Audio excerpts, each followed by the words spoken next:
বন্ধুরা, সংসারের সংকীর্তন সিরিয়ালের আজকের রিভিউ। মদন খবরের কাগজ পড়ছে। দক্ষিণ কলকাতার নবারুণ সমিতি ক্লাবে একটা সাংস্কৃতিক অনুষ্ঠান হবে, সেখানে ছোট ছোট বাচ্চাদেরকে নিয়ে যেতে বলছে। বংশী তখন বলছে তার সাংস্কৃতিক পরিবার নিয়ে কোনো অসুবিধা নেই, কিন্তু সাংস্কৃতিক অনুষ্ঠান এই বাড়িতে চলবে না, আর তার বৌমাকে তো সে কখনোই করতে দেবে না। জয়ন্ত তখন দরজার আড়াল থেকে বলছে, প্রশ্ন করার আগেই উত্তর পেয়ে গেলাম। শান্তিকে যে বড় মুখ করে বলে এলাম যে বাবাকে গিয়ে বলবো সেখানে কল্যাণী আর নন্দ এসেছে। নন্দ জয়ন্তকে বলছে, এ মাথা ও মাথা ঘুরছিস কেন? তোর মাথায় কি চলছে কোনো অন্য কথা? বংশী এদিকে ময়নার ছবির সামনে দাঁড়িয়ে বলছে, আমার ময়না সব সময় কথা কয় না, যখনই কোনো বিপদে পড়ি তখনই ময়না কথা কয়, আমার শ্বশুর মশাইয়ের মতো। ঠিক তখনই এদিকে বংশীর কাছে তার শ্বশুর মশাই ফোন করেছে। বংশী বলছে, বলুন অসুর মশাই। না মানে শ্বশুর মশাই, আপনি কি যেতে হবে ওখানে? ও মদনকেও সাথে করে নিয়ে যাব? আপনি তো মাস্টার মশাই, আপনার কথাই শিরোধার্য। শান্তি এদিকে পিয়ানো বাজাচ্ছে আর মনে মনে বলছে যে সিংহের মতো সাহস নিয়ে তো জয়ন্ত বাবার ঘরে গেল, কিন্তু কথাটা কি বলতে পারলো বাবাকে? তখনই দেখা যায় শান্তির মা ছোট ছোট বাচ্চাদেরকে নিয়ে এসেছে শান্তির কাছে নাচ গান প্র্যাকটিস করাবে বলে, রবীন্দ্র জয়ন্তীর জন্য। এদিকে জয়ন্ত, নন্দ আর কল্যাণী প্ল্যান করে বংশী আর মদনকে তার দাদুর কাছে পাঠিয়ে দিয়েছে। জয়ন্ত বলছে, আপনারা চলে এসেছেন, ভালো হয়েছে।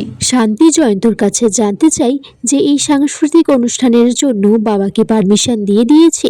নন্দ তখন বলছে, হ্যাঁ, এক কথাই পারমিশন দিয়ে দিয়েছে। জয়ন্ত এদিকে শান্তিকে বলছে যে পিয়ানোটা তুমি উপরে বসেই বাজাও, আমি নিচে একটা বক্স খাটিয়ে দিচ্ছি, আর এরা এখানেই রিহার্সাল করুক। এদিকে বংশী আর মদন রাস্তা দিয়ে হাঁটতে হাঁটতে আসছে আর বলছে, শ্বশুর মশাই যে কেন ডেকেছিল আজকে কে জানে। মদন বলছে, কি বলো তো মামা, ওনার তো সময় কাটে না, তাই আমাদেরকে ডেকে একটু গল্প করতে চেয়েছিল। বংশী আর মদন এদিকে ট্রাম ধরে বাড়ি ফিরে আসছে। এদিকে বাড়িতে শান্তি রিহার্সাল করছে। এদিকে মদন একবার রিক্সা ডাকছে, একবার অটো ডাকছে, কিন্তু বংশী বলছে এই বংশীবদন ভট্টাচার্যের একমাত্র ভরসা জিনিস হচ্ছে ট্রাম। ট্রামে ছাড়া সে কিছুতেই উঠবে না। এদিকে নাচ গান শেষ হয়ে গেছে। নন্দ বলছে, কালকে আবার আপনারা চলে আসবেন, আমাদের এই দালানটা ভরে উঠবে। আর মনে মনে বলছে, মদন তার বাবাকে কোথাও একটা চালান করতে হবে। এদিকে রাস্তার মাঝখানে বংশী আর মদনের সাথে শান্তির মায়ের দেখা হয়ে গেছে।